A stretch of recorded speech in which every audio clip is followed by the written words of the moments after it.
tip. Let your spirit rip when you skip to the bit.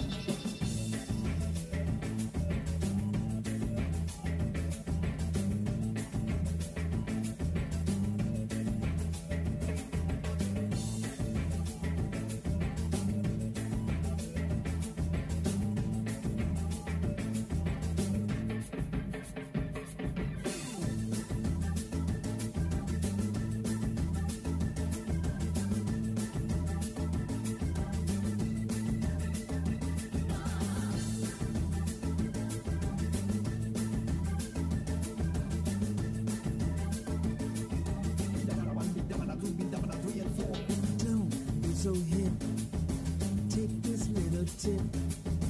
Let your spirit rip when you skip to the bip.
Bonjour à toutes et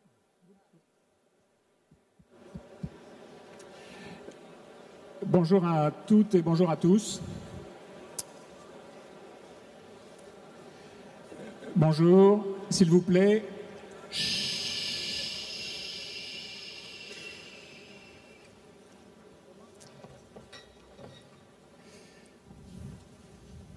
Merci. Bonjour à toutes et bonjour à tous. Donc, nous sommes réunis pour une table ronde plénière sur un thème ambitieux, vaste, avec un panel vaste et brillant, l'entreprise dans la cité en 2020. Bon, 2020, c'est dans une demi-douzaine d'années, autant dire à l'échelle des grandes transformations, c'est demain. On a tous compris, à l'écoute des propos du Premier ministre hier, que l'entreprise avait une chance aujourd'hui de trouver une nouvelle place dans la politique, et la politique, c'est étymologiquement la vie dans la cité. Bonne nouvelle donc, mais on ne va pas parler politique ce matin, on va parler de la place de l'entreprise ailleurs que dans le business. Est-ce que l'entreprise, elle est là uniquement pour faire du business ? Et si non, ce qui est probablement la réponse, sinon alors quel est son rôle au-delà du business ? Nous avons un plateau très éclectique pour débattre de ce sujet. Très éclectique, très varié, composé de femmes et d'hommes, de chefs d'entreprise grandes et plus petites, d'entreprises privées et publiques. On a même un monopole d'État sur cette scène, et qui en plus, il le précisera tout à l'heure, est membre du MEDEF, donc c'est un monopole un peu indahu, on verra ça tout à l'heure.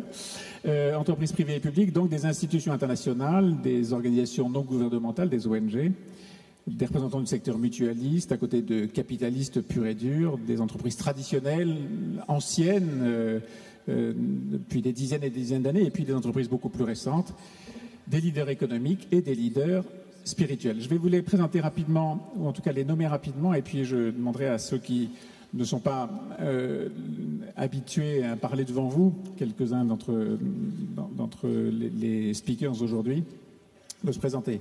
Je crois qu'il faut faire ça dans l'ordre des positions ici. Donc d'abord Gérard Mestralet, qui est le patron de GDF Suez. Gérard Mestralet, que vous connaissez bien, qui est un patron d'une des grandes entreprises françaises mondiales, évidemment très investi en France et à l'étranger. Gérard Mestralet est aussi le président d'une fondation qui est très active dans la vie de la cité. On en parlera tout à l'heure. À côté de lui, Peter Grauer, qui est le patron de Bloomberg.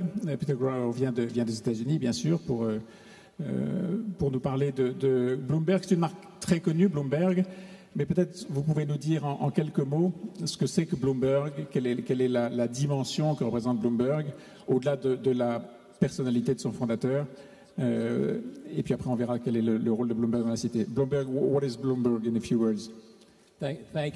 Merci beaucoup, Nicolas, et merci de m'avoir invité, ainsi que les autres membres du panel. J'ai l'honneur d'être à la tête de la plus grande plateforme d'information financière dans le monde. On est une société qui est basée sur la technologie pour apporter des solutions au marché, non seulement pour ce qui est du secteur privé, mais également on travaille très étroitement avec le secteur public, notamment au cours de cette période de réglementation que connaît le monde suite à la crise de 2008, 9, 10, 11. Merci beaucoup. À côté de vous, Irène Natividad, qui est venue de Washington, présidente fondatrice du Global Summit of Women. Bienvenue, welcome. Could you tell us a few words about what is the Global Summit? Est-ce que vous pouvez nous dire quelques mots sur le sommet?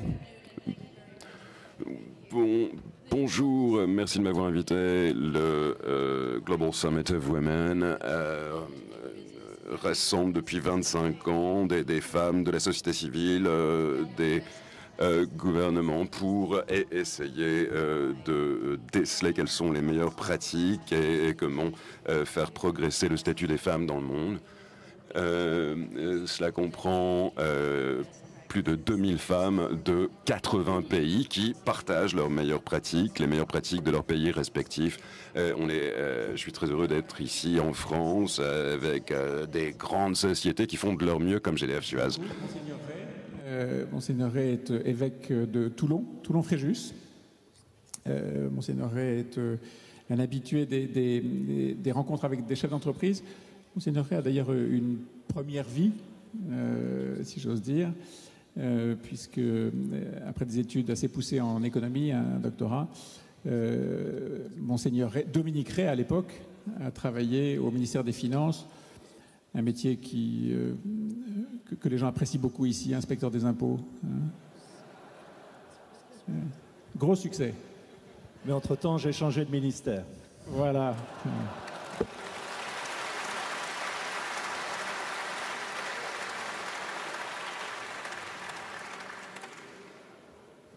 Venu du Kenya, de Nairobi, Salawork Zode, directeur général des Nations Unies à Nairobi. Alors, les Nations Unies, on ne les voit pas forcément à Nairobi. Qu'est-ce que c'est les Nations Unies à Nairobi? Vous pouvez nous dire quelques mots? Merci beaucoup. Bonjour tout le monde.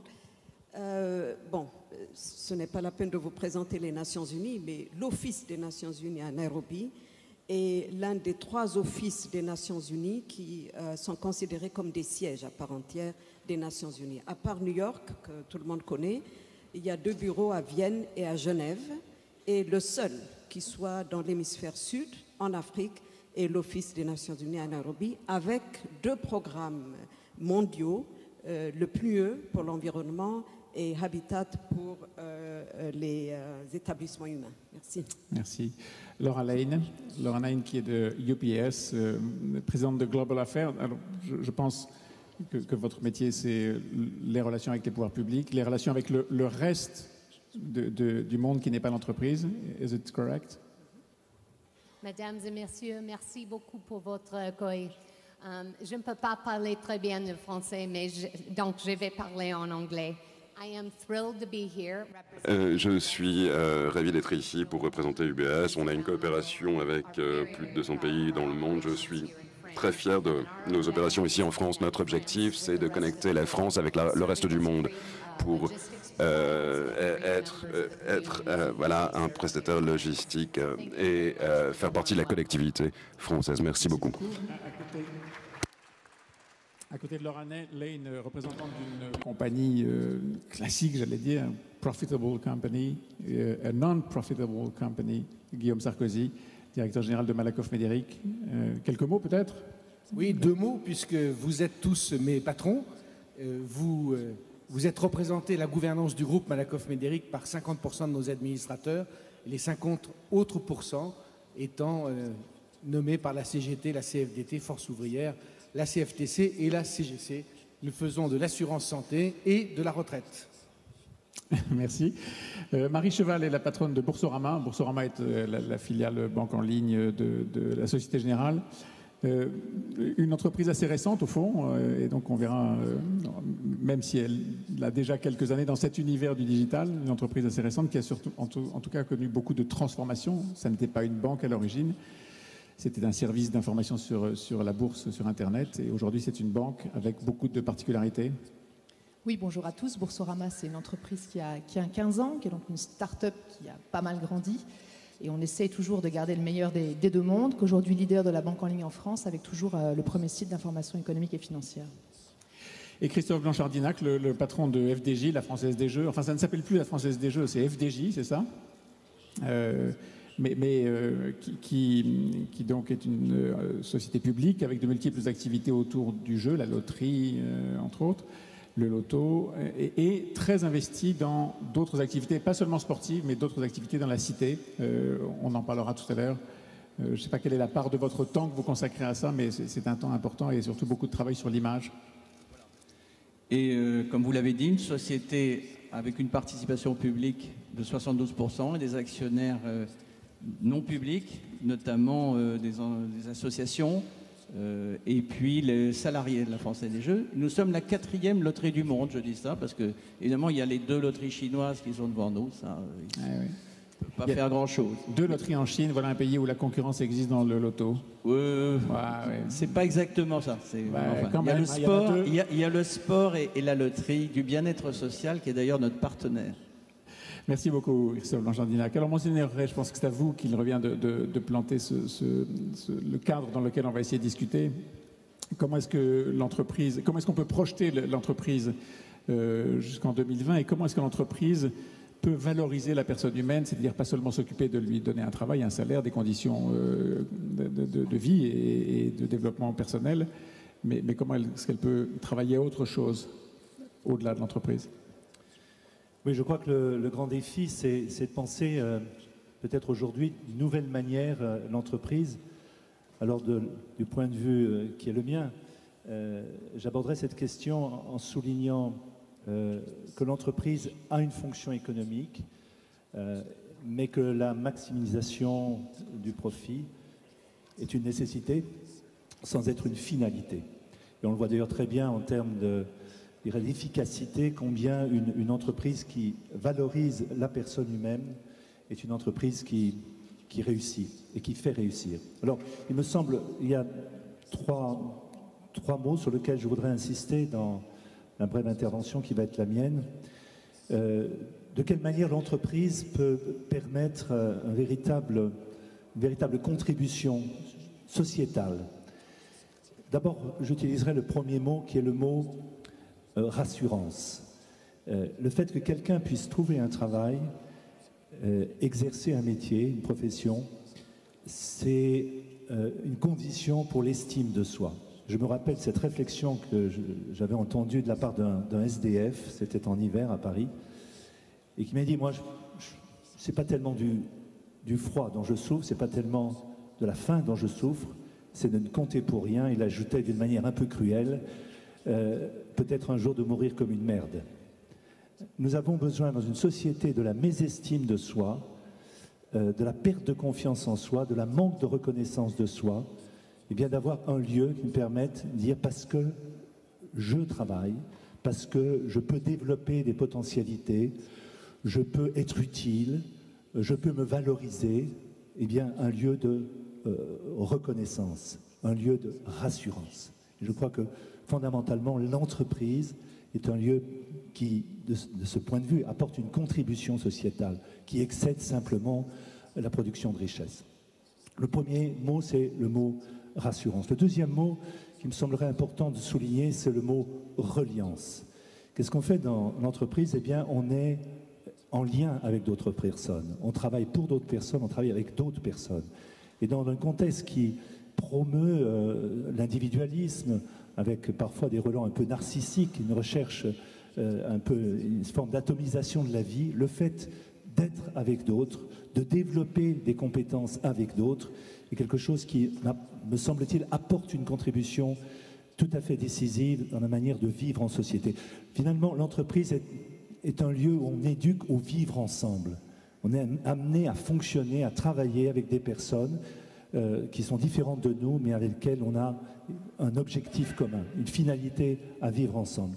Donc ce mot reliance me semble très important, ce qui veut dire que le leadership du manager aujourd'hui doit être un manager qui promeut la collaboration effective, l'art du dialogue, la capacité de pouvoir vivre avec des points de vue peut-être différents, mais une cause commune.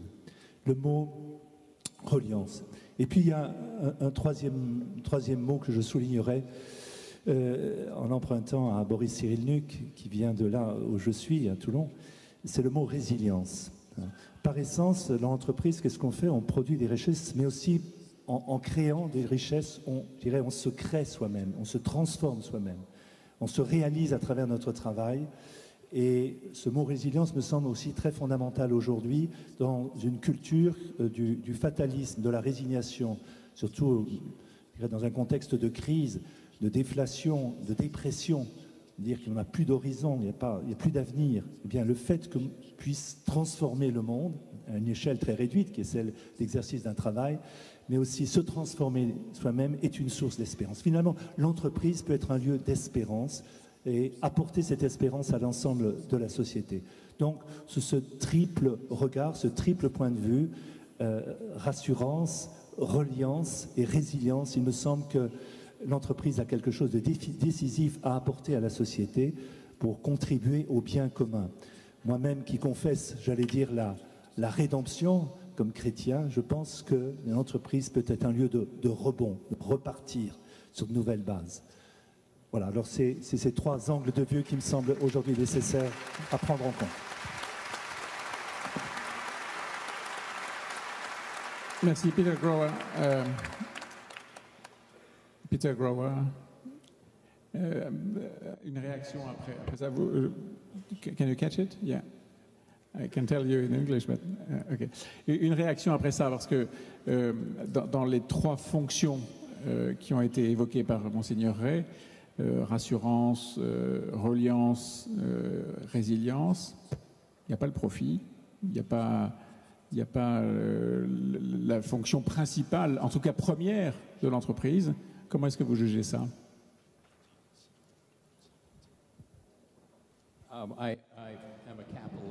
Je suis un capitaliste, donc je pense que les sociétés sont là pour faire de l'argent, mais je crois également que dans le contexte d'aujourd'hui, et qui sera également le même sans doute en 2020, les grandes sociétés, les sociétés qui font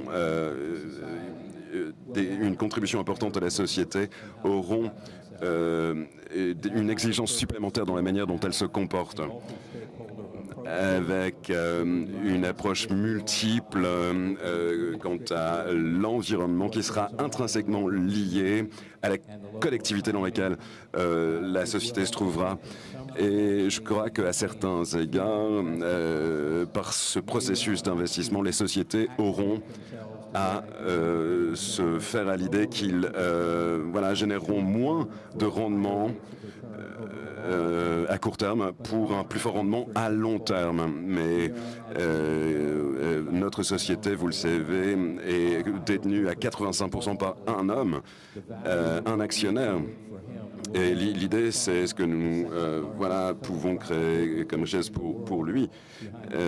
Mais au-delà de cela, il y a la fondation pour laquelle on a une vision à plus long terme pour faire en sorte que le monde soit un lieu meilleur. Quelle est cette fondation? Pourriez-vous nous en parler de cette fondation? Quels sont les principaux sujets d'intérêt pour elle? Simplement pour l'introduire, l'une des phrases que l'ancien maire de New York disait, voilà, il s'agit pour lui de faire en sorte que voilà, on tire des chèques jusqu'à ce qu'on tire un chèque en blanc. La Fondation s'engage dans nombre de domaines, l'enseignement, l'éducation, c'est très important évidemment, la santé et le soutien à des initiatives comme le combat contre la polio, la malaria, également la technologie pour faciliter une meilleure productivité dans le secteur non lucratif. Et il est intéressant de savoir que j'ai eu l'opportunité l'an dernier, un magazine a identifié les 10 organisations les plus innovantes dans le monde. La première était Google et Bloomberg Philanthropie, la fondation, était numéro 2. Merci beaucoup. Peut-être la même question, same question about non-profitable organization and la même question concernant le but lucratif ou non. J'aimerais revenir sur ce qu'a dit Peter, parce que je crois que les grandes sociétés ont une grande responsabilité. On a une responsabilité vis-à-vis de nos employés et vis-à-vis de la collectivité et de l'économie. Et c'est vraiment la philosophie qu'on a chez UBS. On doit assurer une prospérité économique tout en soutenant les populations. Ce ne sont pas simplement des mots. J'aimerais vous donner des exemples quant à la manière dont on convertit cela dans le concret. Tout d'abord, au cœur de notre société, il y a nos gens, les gens. On dépense énormément, on dépense beaucoup d'argent pour s'assurer qu'ils sont correctement qualifiés, correctement formés.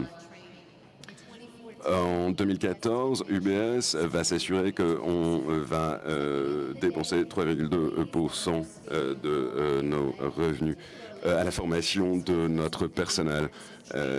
Et l'importance de la formation est absolument essentielle comme service. On est également une société qui s'efforce d'être aussi verte que possible.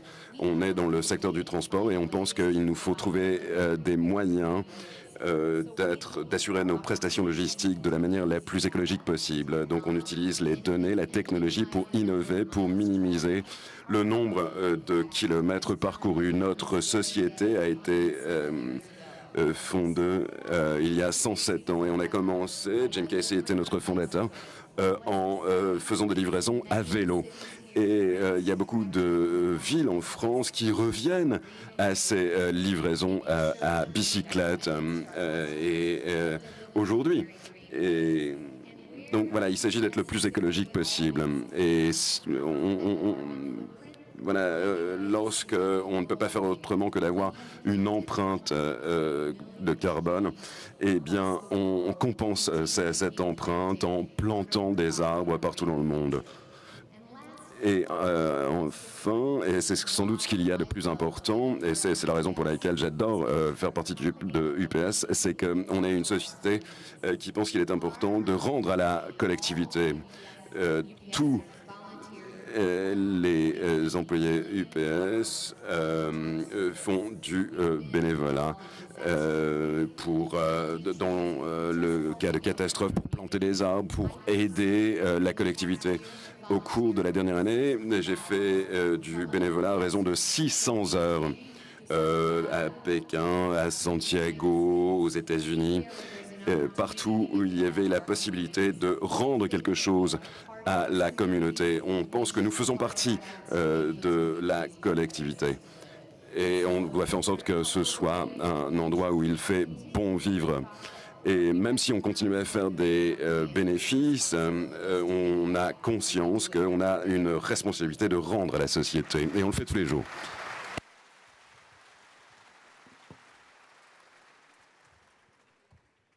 Bon, Guillaume Sarkozy, c'est assez carré comme démonstration. Donc, c'est formidable, c'est très efficace. Très efficace. Moi, je vais faire un peu plus dans la sophistication. On va voir ce que vous en pensez. Oui, c'est un peu ça. Allez-y. C'est un peu ça. Go on. Moi, mon sujet, évidemment, c'est la protection sociale. On n'en parle pas, elle prend l'eau de toutes parts. Et si le thème de notre table ronde, c'est 2020, l'entreprise n'existera pas en 2020 s'il n'y a pas une protection sociale qui est sauvée. C'est le vivre ensemble de tout à l'heure. Moi, mon rêve, c'est de faire en sorte que la protection sociale devienne, pour les entreprises, un véritable outil de productivité. Alors, c'est un vrai rêve.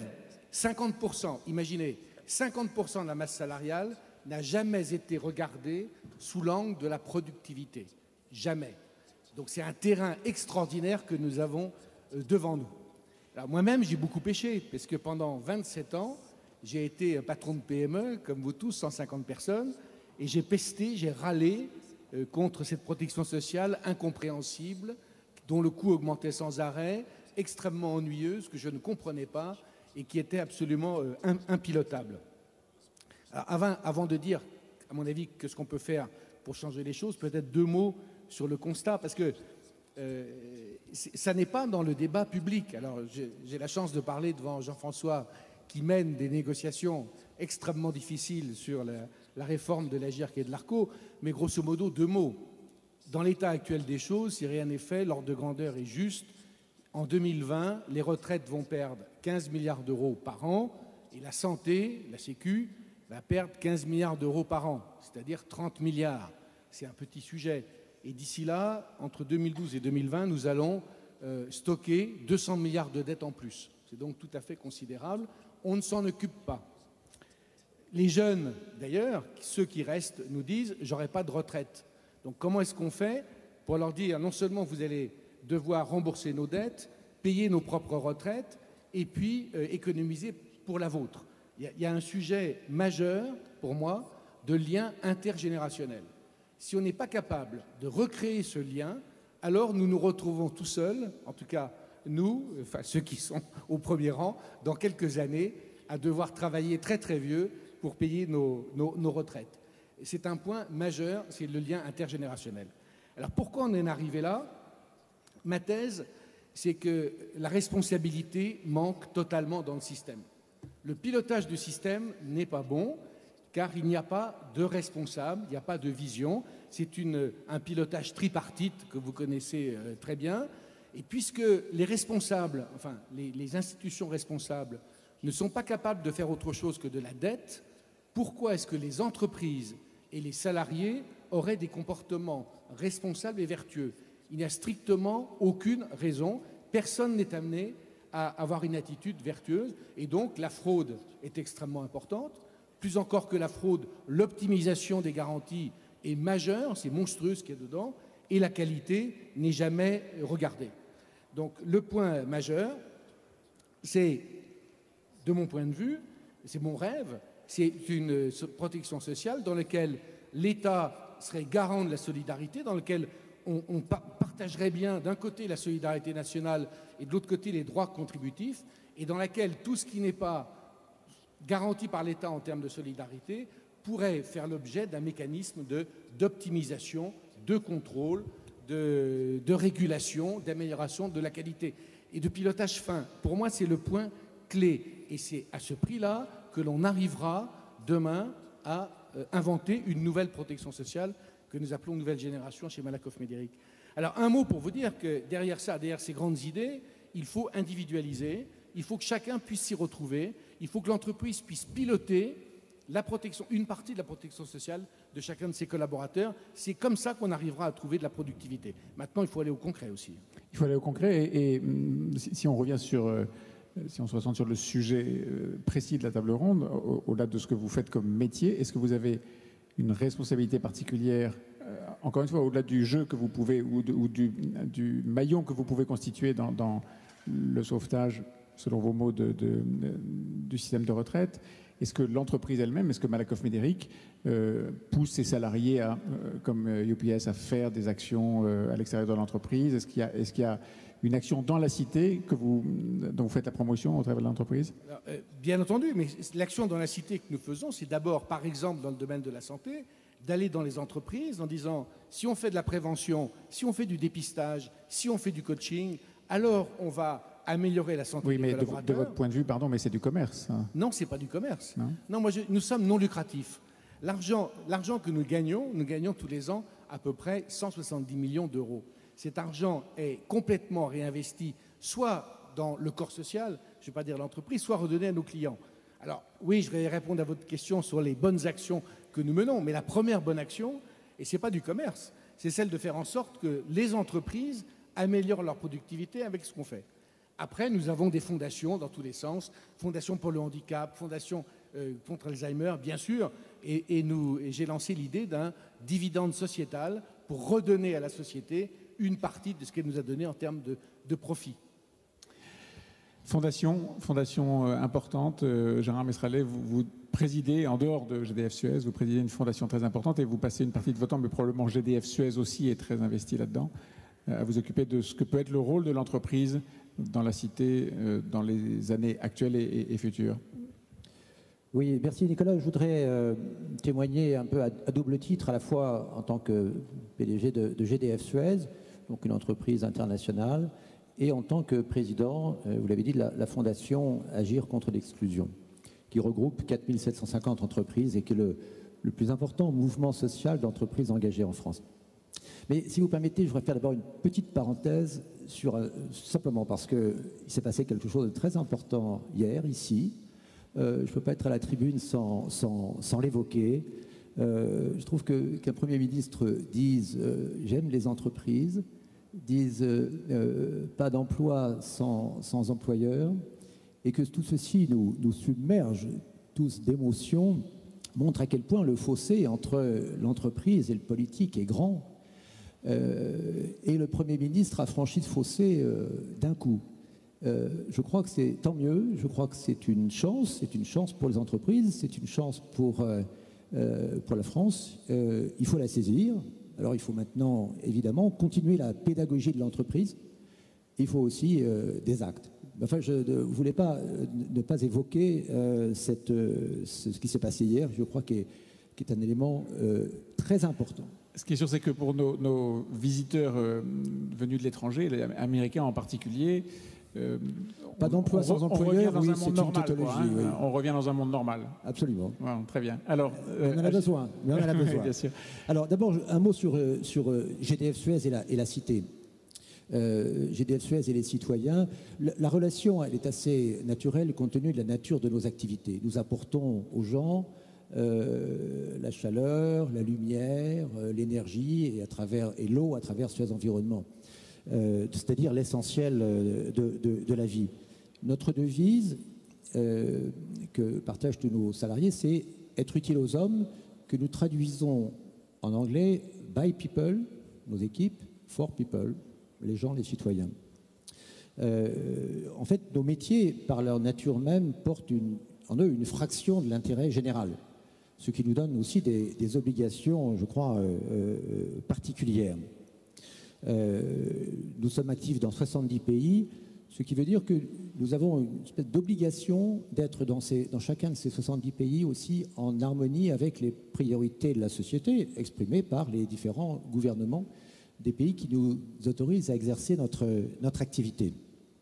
Nous avons 150 000 salariés dans l'énergie et 80 000 dans l'environnement, 100 000 en France. Et nous avons un programme, par exemple, de 45 000 recrutements sur 5 ans en France. Nous le faisons, non pas pour faire plaisir aux élus, nous le faisons parce qu'on en a besoin.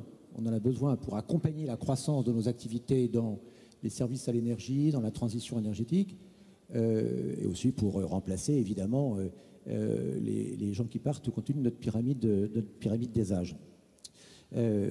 Ça, c'est important. Nous mettons évidemment le paquet sur l'alternance, sur les jeunes, les femmes, les seniors, l'insertion. Ce que nous essayons à l'intérieur de nos obligations, de nos contraintes, de nos objectifs propres, nous essayons de maximiser aussi les retombées sur la société et les territoires qui nous entourent. Je voudrais apporter un autre coup de projecteur, toujours sur GDF Suez. Que signifie pour nous être utile aux hommes au Brésil, par exemple? La semaine dernière, Dilma Rousseff a fait 4000 km, 2 fois 2000, pour venir sur un de nos chantiers au Brésil. Nous construisons là-bas, après un appel d'offres international que nous avons remporté, un barrage dans l'Amazonie, un grand barrage qui aura la puissance de 4 centrales nucléaires. Et Dilma Rousseff est venue pour témoigner de l'importance que revêt ce rôle, cette fonction pour le Brésil. En faisant cela, nous accompagnons la croissance du Brésil, son développement, ses emplois. 5 millions de Brésiliens vont être raccordés à l'électricité alors qu'ils n'étaient pas jusqu'à présent. Et Dilma Rousseff a tenu à le souligner. En fait, nous sommes utiles à la cité au Brésil par l'ensemble, par cette fonction naturelle, mais aussi par tout ce que nous avons fait autour de ce projet. Nous avons dû construire des villes, un aéroport, des routes, parce qu'il a fallu faire venir 26 000 personnes pour construire le barrage. Et maintenant que ce chantier va bientôt être terminé, il va falloir que ceci se transforme en activité pérenne. Nous avons investi à peu près 500 millions de dollars autour du projet, c'est-à-dire un peu moins de 10% du coût du projet en programmes d'accompagnement sociaux et économiques. Et ceci, c'est le prolongement naturel de nos activités. Ce n'est pas une action humanitaire, même si elle a une composante humaine forte. Ce que vous dites, c'est que c'est impossible à découpler de votre activité. Absolument. Je pense que c'est indispensable. Ce n'est pas un choix, c'est un impératif. Alors, il y a la façon de le faire. Oui. Nous sommes considérés au Brésil, et peut-être parce que nous ne sommes pas brésiliens, nous considérons avoir une obligation plus forte que les autres, plus forte que les Brésiliens, pour rendre possible et continue le développement d'activités de ce type. Les barrages sont souvent controversés. Nous devons rendre acceptable pour la société brésilienne et pour les Brésiliens, la construction de très grandes infrastructures de ce type. Alors, si on parle de la Fondation Oui. Agir contre l'exclusion, FAS, quelques mots sur la Fondation et sur votre rôle. Est-ce que GDF Suez y est particulièrement impliqué parce que vous en êtes le président, ou est-ce que ce sont deux parties différentes de votre journée, si j'ose dire? Non, bien entendu, GDF Suez est membre de FAS, mais c'est une entreprise parmi 4750. Alors, FAS a été créé il y a une vingtaine d'années, d'ailleurs, par Martine Aubry, ensuite a été dirigé par Antoine Guichard, patron de Casino. Feu, le patron de Casino. Oui, et maintenant par moi, depuis 10 ans. C'est le plus important mouvement social des entreprises qui s'engage contre l'exclusion, pour l'égalité des chances et la diversité. Je voudrais juste faire observer, parce que parfois on dit que l'engagement des entreprises en faveur de la cité, c'est un luxe de période faste qui diminue en période de difficulté. Eh bien, c'est pas vrai. C'est pas vrai. Nous étions chez FAS 2400 entreprises en 2008, c'est-à-dire au moment où la crise a démarré. Et on pouvait craindre qu'avec la crise, avec la récession de 2009, ce nombre diminue. Eh bien, c'est exactement l'inverse qui s'est passé. Nous sommes aujourd'hui, il a doublé. Il a doublé pendant la période de crise. Alors, il est clair que parce que les sujets se sont multipliés par X. Alors, à la fois, le nombre de personnes en situation d'exclusion a beaucoup augmenté, mais le nombre d'entreprises désireuses de s'engager, aussi de tendre la main à ceux qui en ont besoin, aussi, a augmenté aussi. Et voilà. Je pourrais juste dire un mot, si vous me le permettez. Le président de la République m'avait demandé de voir si les entreprises les entreprises de FAS avaient des propositions à faire en matière d'emploi notamment pour l'emploi des jeunes.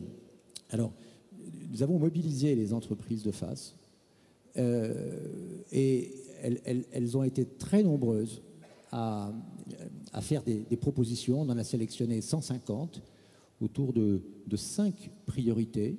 Nous avons remis ça au chef de l'État au mois d'avril. Et je trouve que les 5 priorités que nous avons sélectionnées, les entreprises de face, je dirais, il y en a des dizaines dans la salle, peut-être centaines, elles sont toutes actives dans les mouvements d'interface avec la société. Eh bien, les 5 priorités, c'est rapprocher l'entreprise et l'école, et donc contribuer à réduire ce fossé que j'évoquais tout à l'heure, moi qui m'a toujours choqué, ce fossé entre l'entreprise et la société, et ça commence à l'école. Oui. Il faut enseigner la création d'entreprise à l'école, et pas seulement ce qu'est l'entreprise. Deuxièmement, faire de l'alternance et l'apprentissage la règle et non plus l'exception. Troisièmement, mobiliser les entreprises et l'appareil de formation pour les chômeurs de longue durée. Cette idée a déjà été reprise par le chef de l'État. Il a parlé de mettre les chômeurs de longue durée en apprentissage, en fait, nous disons plutôt en immersion dans les entreprises. Quatrièmement, agir pour l'égalité et la mixité. Et enfin, sur l'aspect territorial, faire de l'échelon de la région l'échelon privilégié dans le domaine des structures d'aide à l'emploi, qui sont aujourd'hui très nombreuses. Il y a les maisons de l'emploi, il y a évidemment Pôle emploi, et nous en discutions hier avec Mme Lebranchu, pour la réforme de l'État. C'est un point important. Voilà, je dis ces entreprises se sont fortement mobilisées pendant une année, ont beaucoup travaillé, et on mesurera dans un an ce qui a été fait, ce qui n'a pas été fait. En conclusion, moi je dirais simplement que les entreprises, et Monseigneur Ray le disait tout à l'heure, ont d'abord le devoir, l'obligation, c'est une nécessité de faire du profit, de maximiser le profit. Il faut vivre, il faut survivre, il faut dégager des moyens pour financer les investissements, la croissance, le développement et les emplois. Mais elles sont aussi et simultanément, maximiser les profits, c'est une nécessité, ce n'est pas une finalité. Je dirais que ce n'est pas la seule finalité. C'est pas la seule finalité. Voilà. Et les entreprises doivent s'engager dans la société. Elles en sont une partie fondamentale, et ce n'est pas au moment où le Premier ministre, comme l'avait fait le Président en janvier, met l'entreprise au centre des priorités qu'il faut s'affranchir de ses responsabilités. Merci. Merci. Irène Natividad. Irène Natividad, Gérard Mestralet a parlé de, entre autres, parmi les sujets sur lesquels la Fondation FACE agit, la mixité, l'égalité. C'est un sujet qui vous préoccupe énormément, évidemment. Je rappelle que vous avez fondé le Global Summit for Women. Quelle est l'action que vous menez pour faire en sorte que les femmes trouvent un rôle à la hauteur de ce qu'elles méritent, de ce qu'elles sont, et comment est-ce que vous faites pour que les entreprises, justement, travaillent dans ce sens?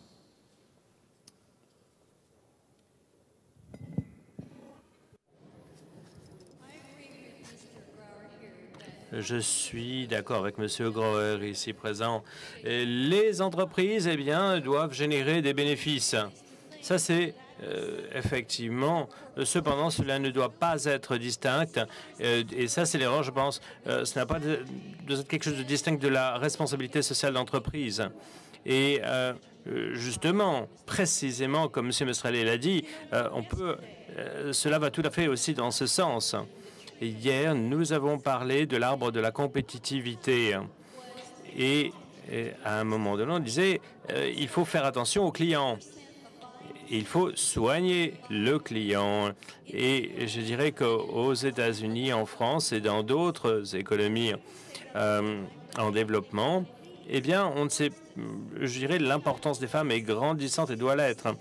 60% des acheteurs de voitures, ce sont des femmes. Ça veut dire qu'elles achètent non seulement des voitures, mais des services, du carburant, des assurances. Donc je ne comprends pas pourquoi, eh bien, les voitures ont toujours pour publicité des bagnoles avec des femmes allongées dessus, allongées sur le capot. C'est pas possible. Les entreprises doivent comprendre quels sont leurs clients, quel est le cœur de leurs clients, et doivent trouver les meilleures manières de communiquer avec la meilleure manière qui soit de communiquer avec ses clients. Ça, c'est vraiment essentiel. Connaissez vos clients. Qui sont vos clients? Et puis, les femmes n'achètent pas pour elles-mêmes, mais également pour leur famille, pour les entreprises, également pour les agences gouvernementales. Et ça, c'est vraiment... Elles font parfaitement partie de ces agences. Une de mes amies s'occupe des achats pour une autre entreprise. Elle me dit, moi, j'achète tout, les matières premières. La seule chose que je n'achète pas, ce sont des avions, puisqu'on travaille pour Airbus. Et donc, ici, qu'est-ce qui fait les achats? C'est nous. Et par ailleurs, la moitié des salariés en France, je dirais que c'est 50,8%. Aux États-Unis, on est à peu près à 50%. Ce sont 50% des salariés sont les femmes. Le leadership de demain, il va venir d'où? Il va venir des femmes. Et il faut par conséquent participer à leur développement. On parlait de changement hier à maintes reprises. Et ça va venir d'où, ces nouvelles idées? Ça va venir d'un leadership inclusif.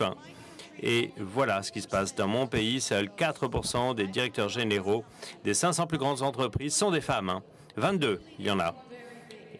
Effectivement, ce sont de grandes entreprises. Dans les grandes entreprises de la zone euro, il n'y en a pas une femme directrice générale, y compris pour le CAC 40. Aucune femme ne dirige une entreprise du CAC 40. Donc, personne ne dirige encore une entreprise de sexe. Donc, personne de sexe féminin ne dirige encore une entreprise du CAC 40. Mais ça va changer. Nous avons 30% des femmes représentées au sein des conseils d'administration des grandes entreprises. Ça, c'est un changement. Dans mon pays, 16,9% des sièges sont détenus par des femmes. Et là encore, M. Grauer, l'objectif est d'augmenter et d'affirmer ces tendances. En France, il en est de même. Donc ça, c'est bien, ça change. Les choses évoluent. Et également, il y a ce filet de sécurité sociale que vous avez, qu'on n'a pas aux États-Unis. On n'a pas un congé parental que vous avez. Moi, j'ai... pour accoucher de mon enfant, j'ai pris 2 semaines de congé. Vous avez cela. Vous avez également des systèmes de crèche, de garde d'enfants qui fonctionnent bien. C'est pour ça que 85% des femmes, de votre pays travaillent. Seulement 75% des femmes dans notre pays travaillent. Et par conséquent, les défis sont énormes. Les entreprises, la croissance de ces entreprises, peuvent être assurées parce qu'il y a également ce filet social. Ici, les femmes peuvent s'engager dans l'entrepreneuriat. Aux États-Unis, nous avons une culture d'entrepreneuriat, à savoir, nous avons des personnes qui développent, qui innovent. Si un chauffeur de taxi développe quelque chose, il devient millionnaire et on en fait un héros. Effectivement, ici... il sera toujours chauffeur de taxi, même s'il gagne des millions. Et il doit y avoir une manière de nourrir cet entrepreneuriat, pas seulement au sein des femmes, mais également plus généralement dans votre pays. On en a parlé beaucoup hier. Et je dirais qu'on n'a pas besoin de... Il faut vraiment que l'entrepreneuriat soit plus facile qu'il soit plus facile à y accéder. Aux États-Unis, nous avons 40,4% des femmes qui possèdent des PME et qui génèrent 3 trillions de dollars de chiffre d'affaires et qui emploient 8 millions de personnes. Pourquoi ça, c'est important? Parce que les petites entreprises, c'est la fondation de toute économie dans le monde entier. Et à l'heure actuelle, c'est un moteur de croissance. Et ces moteurs de croissance, qui sont-ils? Ce sont des femmes, en France comme aux États-Unis. La chaîne d'approvisionnement, il faut qu'il y ait diversité. Et il faut que vos contrats puissent aller également à des entreprises dirigées par des femmes. Et ils feront que votre activité puisse être viable, bénéficiaire, que vous soyez heureux et participeront très activement à la croissance de la France. Merci.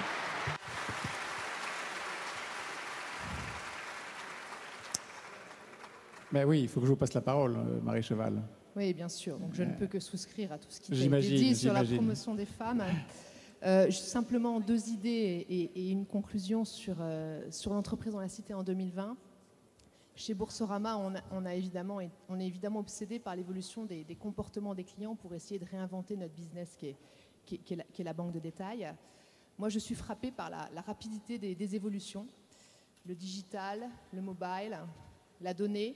Alors, j'avais préparé tout un tas de bons exemples, mais je pense qu'il suffit de regarder la salle et le nombre de personnes penchées actuellement sur les smartphones, naturellement pour prendre des notes, pour voir l'impact de ces changements-là. Et ça interroge forcément les entreprises et ça nécessite de prendre des décisions infiniment plus rapides qu'avant. Et je crois que quand on fait des stratégies à 3 ans, aujourd'hui on se trompe, il faut avoir des caps, mais derrière il faut savoir bouger très rapidement. La deuxième idée, c'est qu'on est quand même en phase de renouvellement de génération très important. On a quand même une grosse génération qui est celle des baby-boomers qui est en train de partir en retraite, avec des gens qui ont fait 40 ans dans la même entreprise. Je pense que les nouvelles générations sont très différentes, qu'elles sont prêtes à s'engager, mais qu'elles s'engagent sur des choses différentes. Et notamment, et je rejoins ce que disait Monseigneur Ray, les chiffres, ça ne les intéresse pas forcément. Alors c'est important de faire du chiffre, mais ce qu'ils veulent, c'est des projets. Et il faut un peu leur donner envie et leur expliquer pourquoi ils sont là. Mais ils sont tout à fait prêts à le faire. Et donc ça dessine pour moi une entreprise en 2020 où on l'attendra encore plus, c'est clair, hein, et ça a été très bien dit hier, j'y reviens pas, on attend encore plus de l'entreprise, mais en 2020, elle sera sans doute un peu différente. Je pense qu'elle sera plus réactive, avec peut-être des entreprises plus petites, plus de travail en collaboration, parce qu'aujourd'hui, vu l'étendue des changements, je veux dire, c'est pas 2 personnes à la tête d'une entreprise qui peuvent prendre toutes les décisions. Avec plus de diversité, et je rejoins sur les femmes et sur les jeunes. Chez Boursorama, le service web, la moyenne d'âge, c'est 22 ans.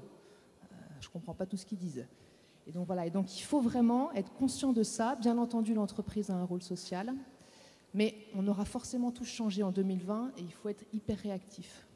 Quand vous dites, Marie Cheval, quand vous dites l'adhésion ne se fait pas seulement sur les chiffres, l'adhésion du salarié à l'objectif de l'entreprise, ça veut dire qu'il faut passer par d'autres moyens, y compris dans la projection de l'image à l'extérieur de l'entreprise? Bien entendu, l'image à l'extérieur et l'image à l'intérieur, les deux sont reliés. Je pense que quand on parle d'entreprise dans la cité, si vous ne vous comportez pas bien avec vos salariés, vous n'aurez pas une bonne image dans la cité. Et donc je crois qu'il faut expliquer qu'il y a des valeurs d'engagement, hein, et ça d'ailleurs ça interroge le leader, hein, Monseigneur Ray en parlait également, le leadership va être très différent de ce qu'il est aujourd'hui. Auparavant, le leader, il désignait le cap, il donnait un objectif et puis il suivait l'exécution. Aujourd'hui, il faut expliquer pourquoi c'est la bonne stratégie, quelles sont les valeurs de l'entreprise, donner envie. Est-ce que, par exemple, vous faites comme Laura Lane le disait pour UPS, vous incitez les salariés à avoir des actions extérieures au nom de l'entreprise ou organisées en parallèle de l'entreprise? Comment ça se passe? Vous le faites? Est-ce que d'autres le font ici? Boursorama, nous, on est encore une petite entreprise. Hein. On a 550 salariés, on n'a pas de choses très organisées là-dessus. On s'implique beaucoup dans notre cité. Je crois que l'entreprise dans la cité, c'est aussi l'entreprise dans sa ville, hein, à Boulogne. On est en train de construire un nouveau siège. Et donc, on fait beaucoup de choses autour de ça, évidemment. Guillaume Sarkozy, vous le faites, par exemple? Oui, absolument. Nous venons de lancer une fondation Malakoff Médéric pour le handicap qui s'occupe de favoriser l'accès à l'emploi des personnes en situation de handicap et l'accès dans l'orientation de soins. Et un de nos programmes, la fondation vient de démarrer il y a quelques mois, mais un de nos programmes, c'est précisément d'associer à la fois nos clients, et donc on viendra vous voir pour que vous puissiez alimenter aussi cette fondation, qu'on puisse voir avec vous comment les personnes que l'on va former, les bonnes directives, les bonnes actions que l'on va trouver pour favoriser l'accès à l'emploi, comment on peut travailler avec vous pour vous permettre de mieux développer cet emploi de personnes en situation de handicap, et aussi avec nos collaborateurs, où on va leur permettre de passer beaucoup de temps pour aider et travailler à cette fondation. Peter Grauer, vous faites ça aussi? Les salariés de Bloomberg sont incités à avoir des actions collectives à l'extérieur de l'entreprise. Est-ce que vous supportez, est-ce que vous aidez la mobilisation à l'extérieur?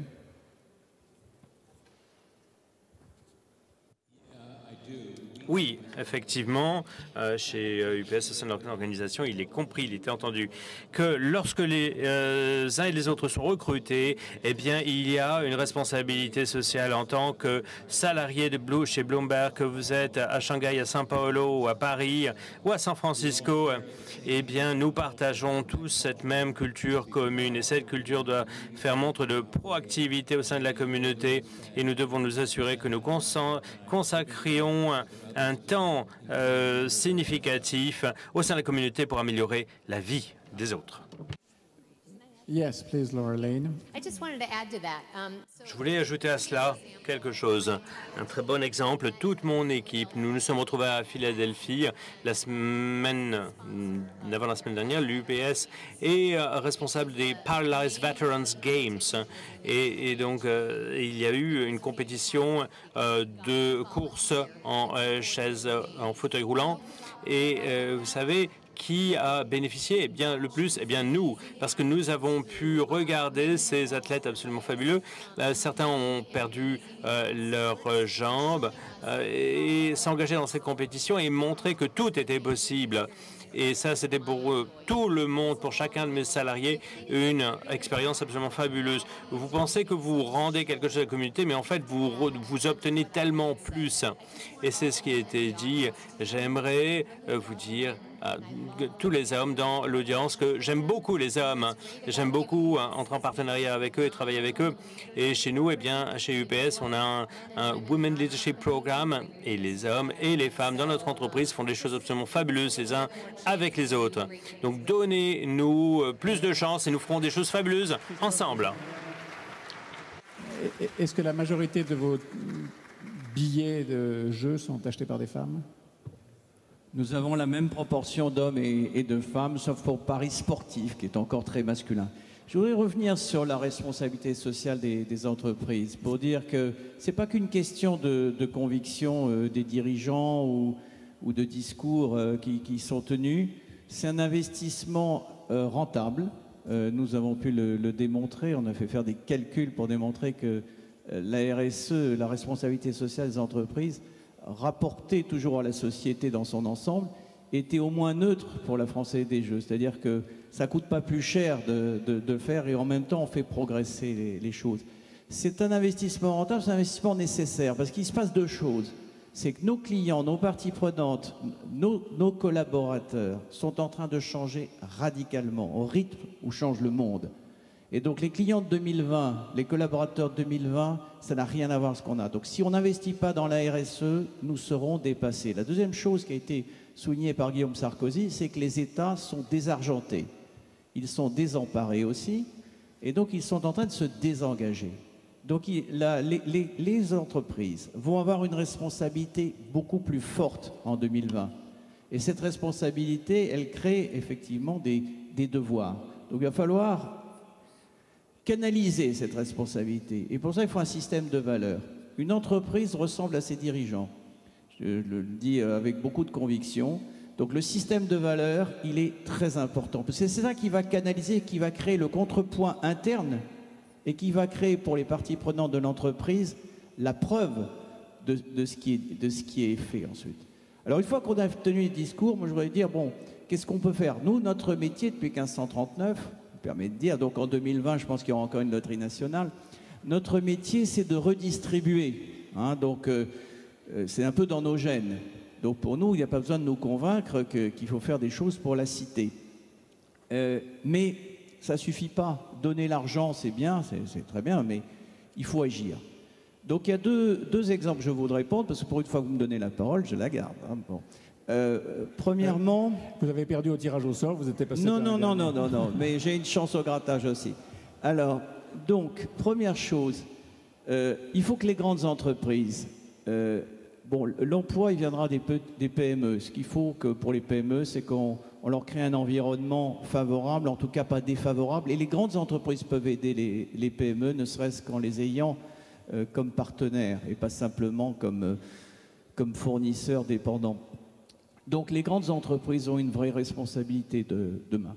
D'abord parce qu'elles ont une dimension mondiale. Même nous, qui sommes un monopole national, comme il y a des monopoles nationaux dans le monde entier, on a des homologues dans le monde entier avec lesquels on travaille, on collabore. Il faut que les grandes entreprises fassent ce que les États ne peuvent plus faire. Et c'est d'avoir une vision globale des choses, mais avec aussi un système de valeurs qu'il faut. Alors, 2 exemples. Il y a quelques années, je discutais avec le président d'une association, grande association, et il me dit, c'est désespérant, tout le monde se désengage. J'ai dit, ben nous, on va s'engager plus, on peut le faire. Donc, on a doublé le budget de notre fondation. On a une fondation qui est dédiée au sport. Bien sûr, on envoie 3 milliards d'euros par an à l'État. Mais le compte n'y est pas. On a une petite fondation, il n'y a que 4 millions d'euros parce qu'elle s'applique à notre petit résultat net qui, bon an, mal an, aussi entre 100 millions et 130 millions. Donc 4 millions pour 100 millions, c'est pas si mal. Et donc c'est surtout, c'est sur 5 ans. Ça nous donne 5 ans, un budget de 20 millions pour agir. Donc on s'est engagé plus à travers le sport, notamment pour lutter contre l'inégalité, pour aider par le sport à l'insertion, à la réinsertion, parce qu'on a aussi travaillé avec l'administration pénitentiaire. Un deuxième exemple, le handicap. Monsieur Bétou n'écoute pas, mais c'est pas grave. Le handicap. Nous, on travaille depuis des années avec des associations pour le sport, etc. Mais en tant qu'employeur, on ne donnait pas l'exemple. On faisait comme tout le monde. On donnait un chèque. Hein. C'est-à-dire, on était à 2%, quand je suis arrivé en 2000, ça fait 14 ans que je suis président de France Intégrité. On était à 2% de nos effectifs en situation de handicap. Aujourd'hui, on est à 6,5%. Parce qu'on a dit, pour être crédible, pour savoir quel est le sujet, pour savoir comment bien travailler sur ces sujets, eh bien, il faut le faire par soi-même. Les escaliers se nettoient par le haut. Hein, et donc, dans une entreprise, c'est aussi important d'avoir un système de valeurs. Et ce système de valeurs, c'est le dirigeant et son comité exécutif qui va l'insuffler. Le drame, pardon de le dire, c'est qu'aujourd'hui, dans l'appréciation financière des entreprises, je ne suis pas sûr que la responsabilité sociale des entreprises soit un élément fort de l'equity story. Hein, c'est-à-dire, est-ce que dans l'appréciation des entreprises, la valeur d'une entreprise, les valeurs d'une entreprise sont bien appréciées à leur juste valeur? Voilà, j'en ai terminé. Merci beaucoup. Saleh Work Day, plusieurs personnes ont souligné, les États sont aujourd'hui désargentés, les entreprises doivent s'engager. Est-ce que ça vous donne un rôle particulier, vous, organisation internationale, prendre la place que les États ne peuvent plus assumer et que peut-être les entreprises n'assument pas encore complètement? Merci. Je crois qu'il y a un constat qu'il faut faire, c'est que les défis du monde, en fait, les défis auxquels le monde est confronté sont trop complexes pour qu'un seul segment de la société puisse les résoudre. Je crois que c'est ce que l'on a pu voir durant les dernières années. Et il est de plus en plus clair que si l'on veut mettre sur la voie du développement durable notre planète, nos collectivités, nos économies, il est bien évident qu'il faut une action collective et une collaboration avec ceux qui ont une part à jouer pour un monde plus prospère, plus juste que nous voulons tous. C'est les gouvernements, c'est les entreprises, c'est la société civile et bien évidemment les Nations Unies.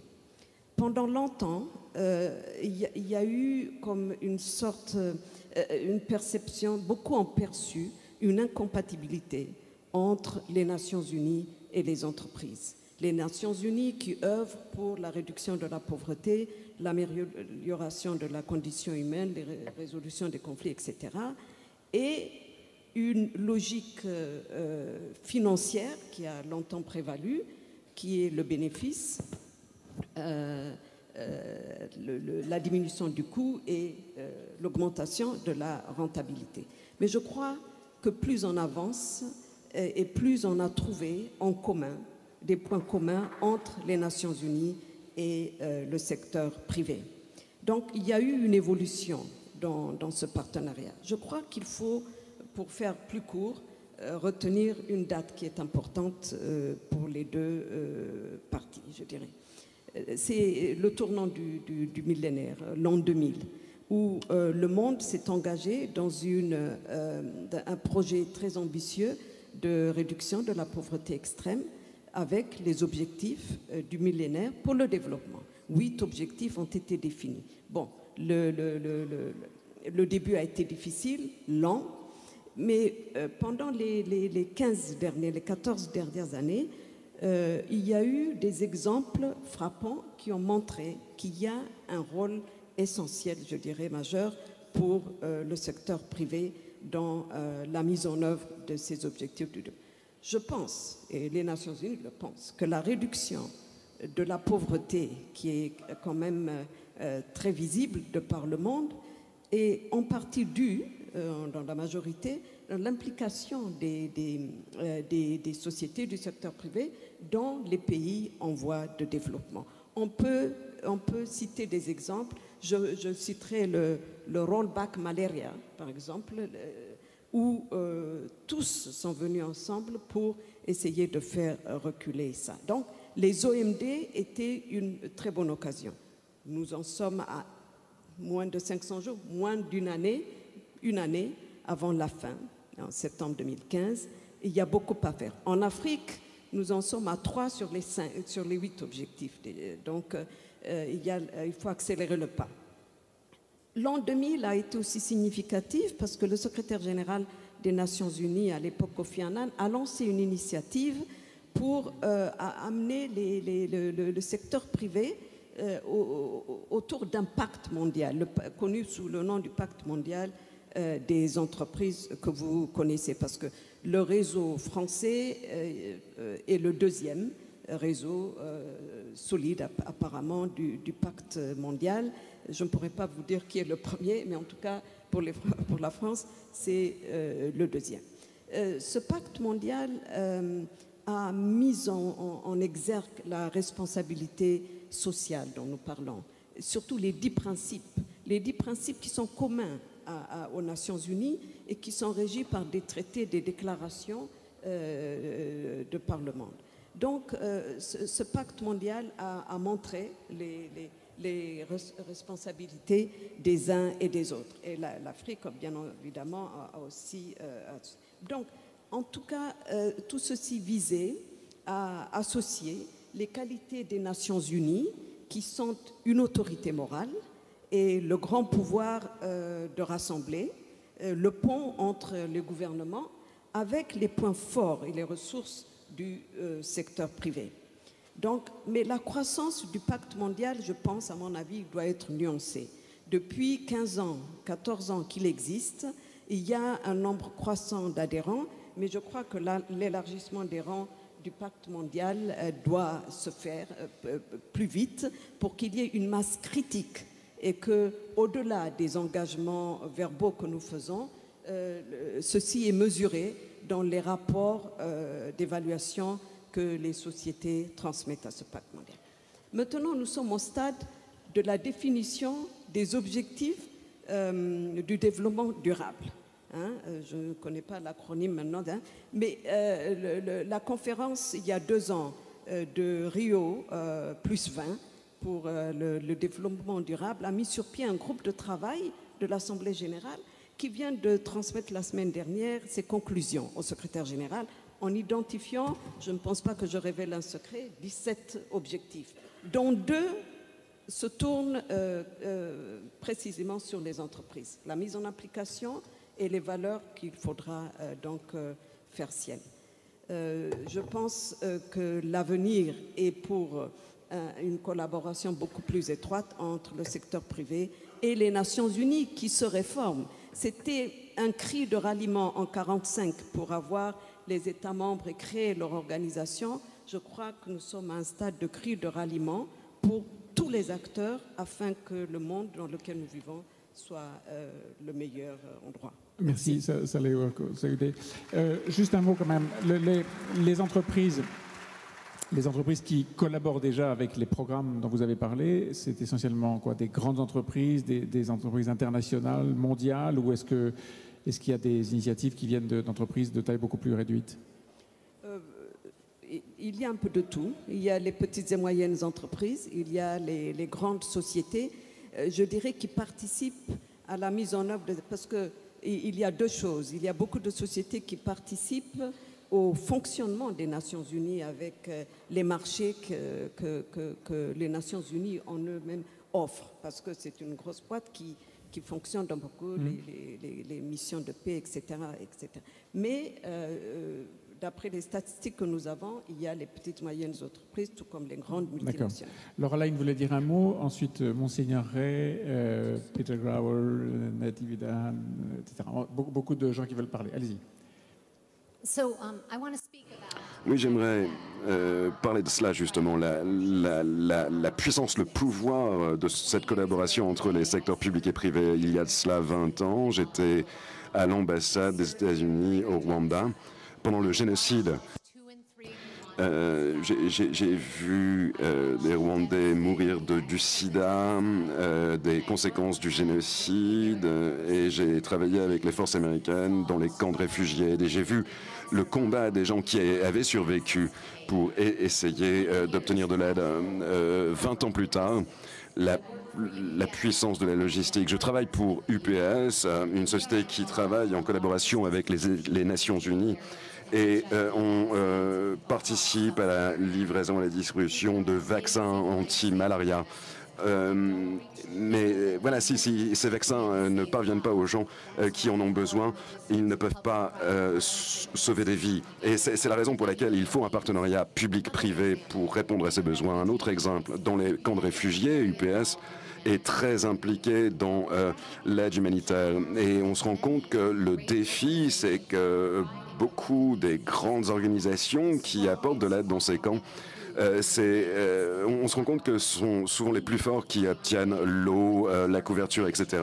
Et on doit s'assurer que les plus faibles, les enfants, les femmes, obtiennent également de l'aide. Et UPS utilise notre technologie de traçage pour s'assurer que les produits qui doivent être distribués, les médicaments, l'alimentation, les couvertures soient distribués aux individus qui en ont le plus besoin grâce à notre technologie.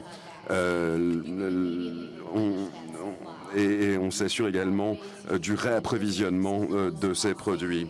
Et on assure cette logistique de la manière la plus économique pour apporter la plus forte valeur aux gens qui en ont le plus besoin. Donc parfois, on peut se faire beaucoup d'argent et puis les jeter par la fenêtre. Mais en fait, on utilise notre réseau pour faire en sorte que les marchandises soient livrées de la manière la plus efficace et la plus économique.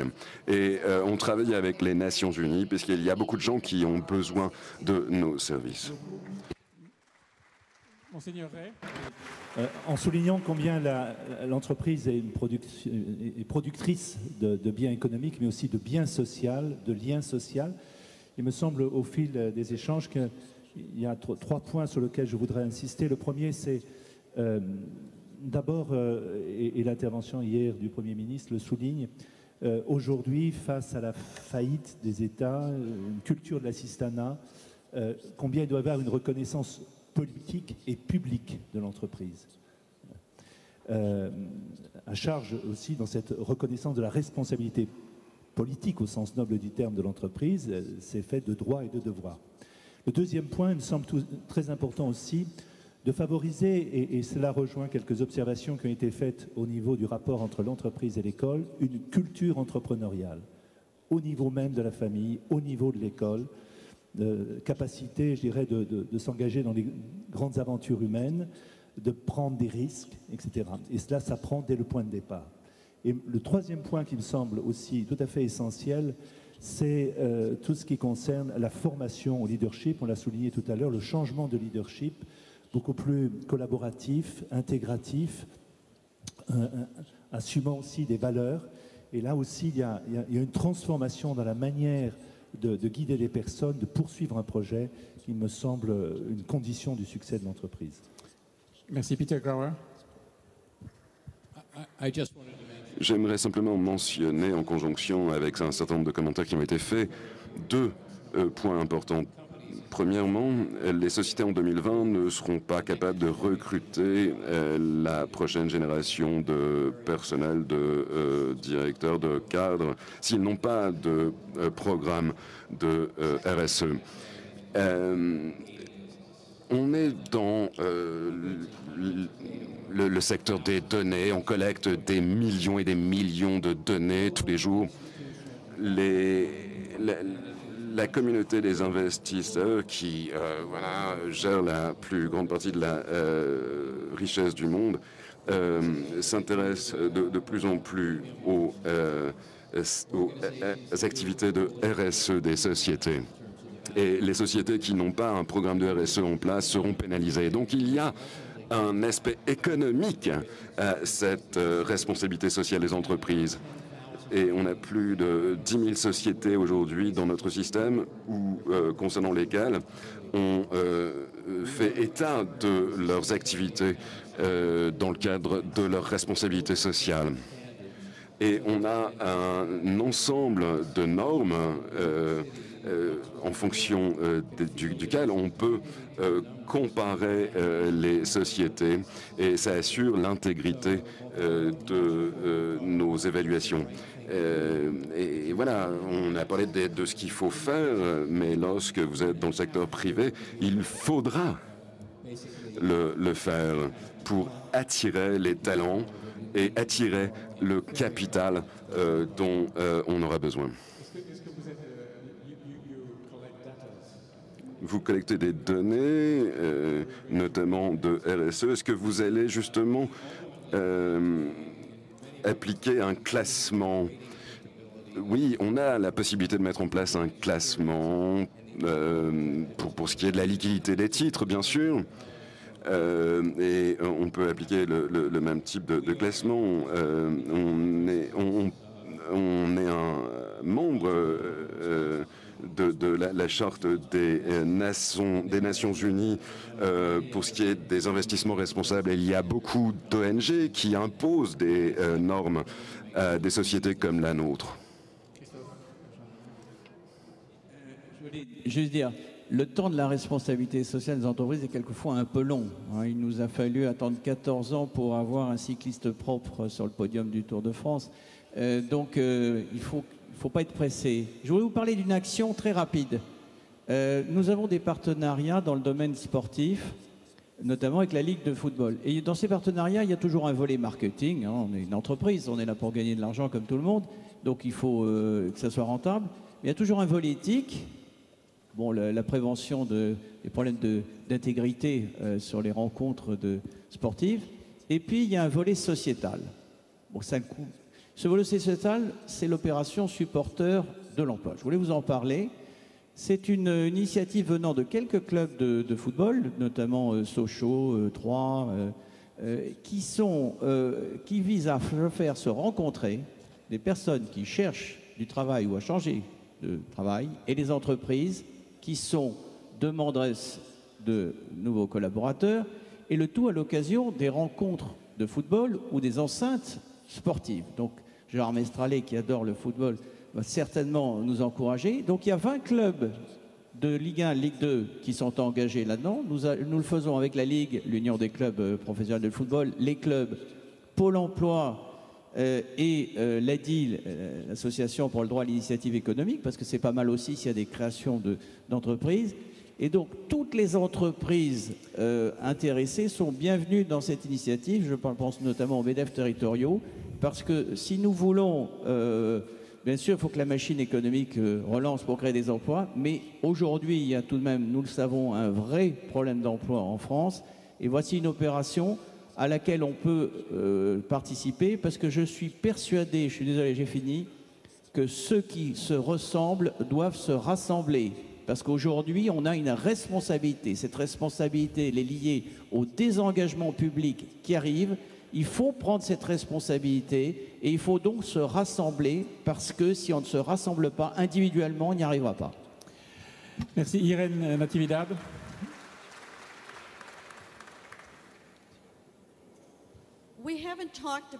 On n'a pas parlé de la génération Y, les gens qui sont nés dans les années 80, 90, 2000. Et on doit en parler, parce que c'est eux qui nous remplaceront.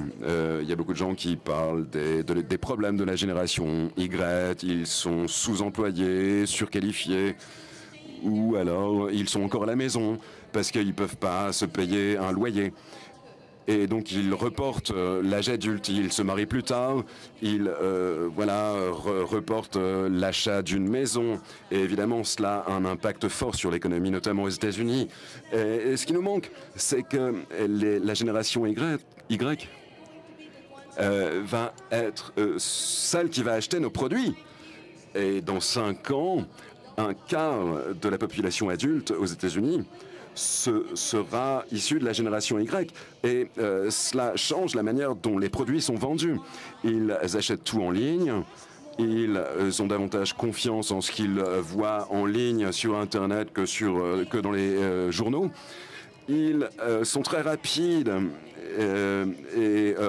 pour ce qui est de critiquer les institutions, les sociétés qui ne se comportent pas bien.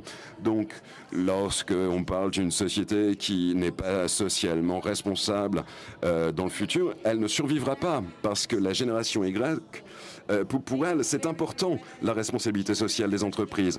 Ils sont très progressifs. La question du genre, ce n'est pas un problème pour la génération Y. Elle veut de la souplesse. Elle veut un emploi dans lequel ils pourront s'épanouir.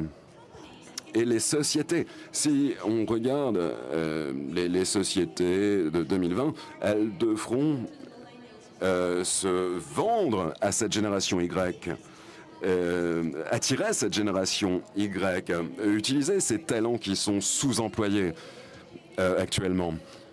Et la majorité des diplômés, ce sont des femmes. Qu'est-ce que vous allez faire avec tous ces talents? Voilà le défi. Comment faire en sorte que la génération Y, qui seront autant vos leaders et vos clients de l'avenir? Deux points. Sur le pacte mondial de l'ONU, je trouve que j'ai présidé pendant 5 ans la section française. Maintenant, c'est Tricouart. Là aussi, j'ai été surpris que pendant la période de crise, le nombre d'entreprises françaises adhérentes a augmenté. Or, ce ne sont pas c'est pas simplement une adhésion gratuite. Il y a des engagements qu'il faut prendre et il faut démontrer que ces engagements sont suivis.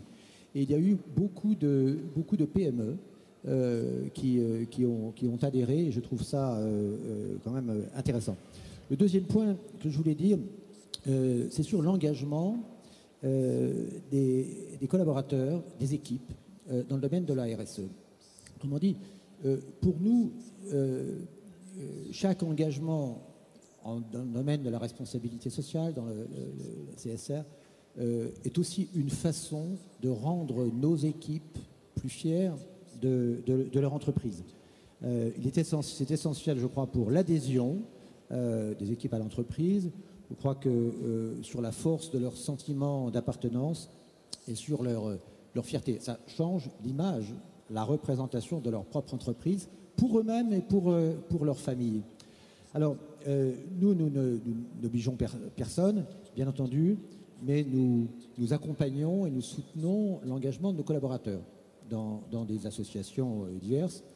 Et nous avons essayé d'agréger et de structurer ce domaine dans un projet que nous avons appelé Rassembleur d'énergie, visant à donner une ligne de conduite à beaucoup d'opérations qui visent en fait à aider dans le monde des opérations qui apportent l'énergie à des personnes qui aujourd'hui n'ont pas accès à l'énergie. Il y a même 2 milliards de personnes dans le monde qui n'ont pas accès à l'électricité. Et nous agissons de 3 façons. Il y a la fondation GDF Suez qui donne des dons et des subventions à des opérations dans lesquelles nos salariés sont impliqués, sont actifs en dehors de l'entreprise.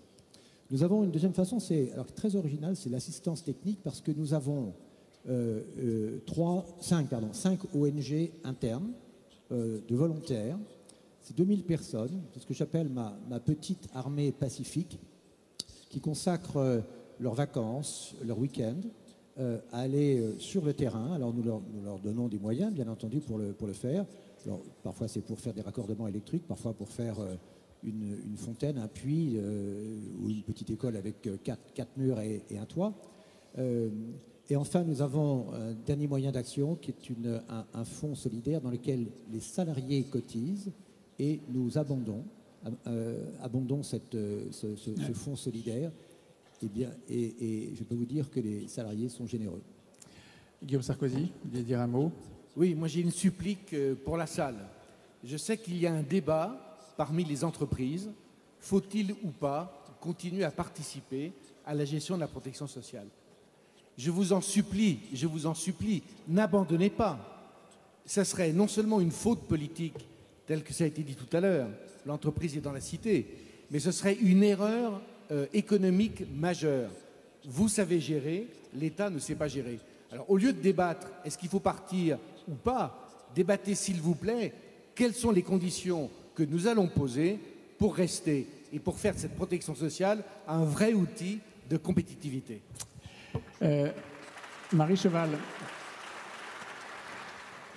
je suis assez frappé de voir qu'on a beaucoup parlé dans tout ce qui relève de la responsabilité sociale de l'entreprise, des actions que l'entreprise peut mener dans la cité. On a beaucoup parlé de pauvreté, d'exclusion. On a, je suppose, à un moment ou à un autre, tous pensé à l'alphabétisation, le travail vis-à-vis des handicapés, bien sûr, plusieurs d'entre vous l'ont cité.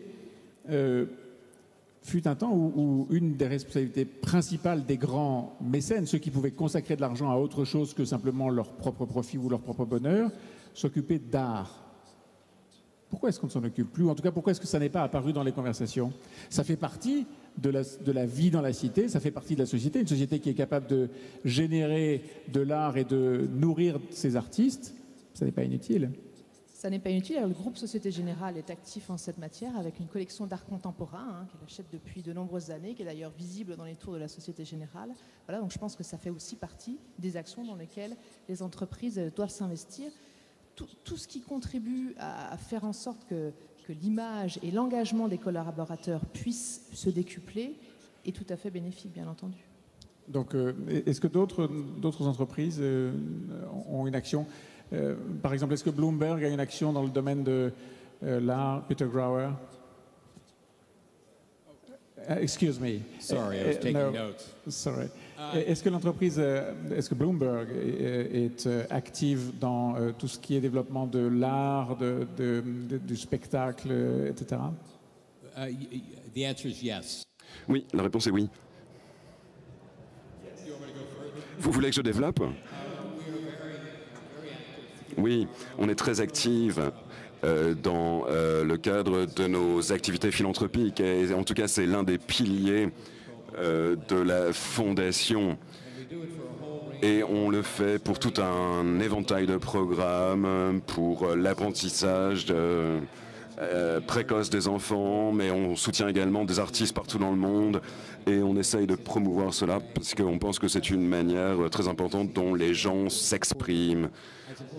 En tant que société, en tant qu'organisation, dans les musées, dans les grandes cités du monde, dans les grandes villes du monde, on est un sponsor important. Et on essaye d'appliquer notre technologie à la manière dont on peut jouir de l'art. Donc on a des instituts où on peut utiliser nos outils technologiques, y compris le satellite, pour savoir où se trouve telle œuvre, par exemple. Et donc voilà, on a cette contribution. Oui, je suis à la tête du Musée national pour les femmes artistes. Donc, évidemment que il y a davantage de sociétés qui sont disposées à soutenir l'art et les musées qu'il n'y en a à faire en sorte que les exclus soient réintégrés dans la société. C'est plus facile de donner de l'argent à un musée que d'essayer de comprendre comment on peut mettre en place un programme qui alphabétise les gens dans le ghetto. Donc, ce qui doit se passer, c'est de développer les activités philanthropiques de la manière dont le fait Bloomberg ou GDF Suez. Oui, notre priorité, elle est vraiment sociale. Néanmoins, dans le domaine culturel, nous avons cité deux actions. Une en Belgique. Nous avions aidé, il y a plus de 10 ans, une exposition temporaire de Magritte, qui est le peintre belge le plus connu dans le monde. Et après cette exposition, toutes les œuvres ont été dispersées.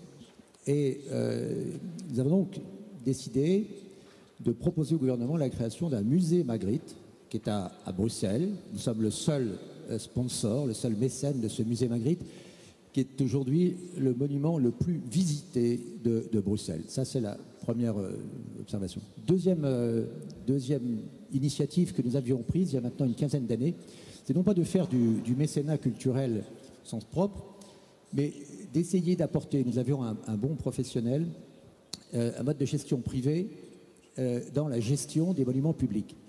On crée une filiale, une petite filiale qui gagne de l'argent, qui gère aujourd'hui, par exemple, le musée Jacques-Marandré, qui appartient à l'Institut de France, mais que notre filiale gère. C'est une façon, en quelque sorte, du partenariat public-privé, d'amener la rigueur de la gestion privée et la dimension commerciale dans l'art. Merci beaucoup. Laure-Laine, Christophe Blanchardinac. Laure-Laine, briefly. Yeah. So in UPS's cargo. Oui, chez UPS, on a transporté des œuvres partout dans le monde. Les œuvres de grands musées pour des expositions dans d'autres coins du monde. On a également été les distributeurs des grandes histoires racontées par les grands studios de Hollywood. Donc voilà, on essaye d'apporter l'art à tout le monde. Notre engagement en matière de sponsoring et de mécénat, c'est le sport. On a quelques exemples dans la culture avec Versailles. Donc on a contribué à la restauration de la statue de Louis XIV, fondateur de la Loterie Royale. On lui devait bien ça. Mais alors en contrepartie, on avait des invitations VIP. Je me dis, mais nous, là, une entreprise populaire, ça ne nous intéresse pas. Donc on a donné toutes ces invitations qui ont été du coup démultipliées à des associations pour faire visiter Versailles dans des conditions privilégiées à des personnes défavorisées. Donc ça veut dire qu'il ne suffit pas de donner, il faut aussi s'engager pour faire bouger les choses. Il ne faut pas se substituer par rapport à celui qui reçoit le mécénat, mais on peut faire bouger des choses. Il y a beaucoup de choses à faire. Quand on donne de l'argent, c'est le plus facile. Ce qui est plus compliqué, c'est de s'engager. C'est ça qu'il faut qu'on fasse.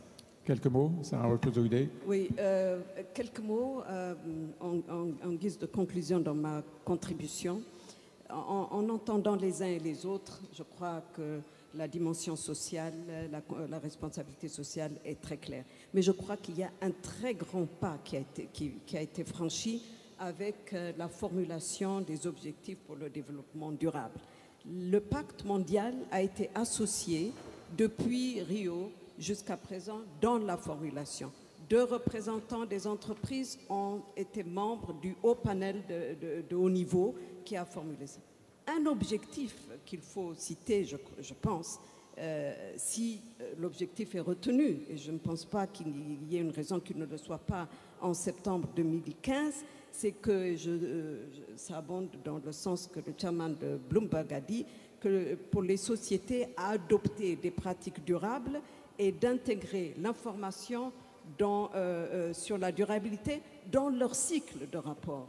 Ça veut dire que ça va au-delà de la formulation, ça va au-delà de la mise en œuvre est collective, les Nations Unies et les entreprises ensemble. Merci beaucoup. Monseigneur Ray, c'est à vous que je vais demander de conclure, oui. Comme on dit, avant de prononcer la formule traditionnelle « ite missa est ». Voilà, merci. Donc on a abordé dans cette question sur la responsabilité aujourd'hui de l'entreprise énormément de questions, on a abordé beaucoup de thèmes. On a parlé d'art, on a parlé de solidarité, on a parlé de mixité, on a parlé aussi d'éducation. Je pense que l'entreprise est à la croisée des chemins et elle va devoir se repositionner dans le champ global de l'évolution de la société. Je terminerai par deux mots qui me reviennent. Une nouvelle intelligence de l'entreprise aujourd'hui et un nouvel enthousiasme. L'enthousiasme, c'est comme les essuie-glaces, ça n'empêche pas la pluie de tomber, mais ça permet d'avancer. Donc voilà, c'est cette intelligence aujourd'hui pour repositionner l'entreprise, pour la considérer un peu autrement, porteuse de sens, qui façonne aussi un vivre ensemble, j'évoquais ce mot, et en même temps un courage pour repositionner l'entreprise dans cette nouvelle orbite, un enthousiasme dont nous avons tous besoin. Merci beaucoup. Un mot. Hop, écoutez-moi. En fait, ce dernier mot, enthousiasme, est peut-être le plus important et par l'intensité de vos applaudissements, vous montrerez à quel point vous avez été convaincu par ce qui a été dit. À vous. Merci beaucoup.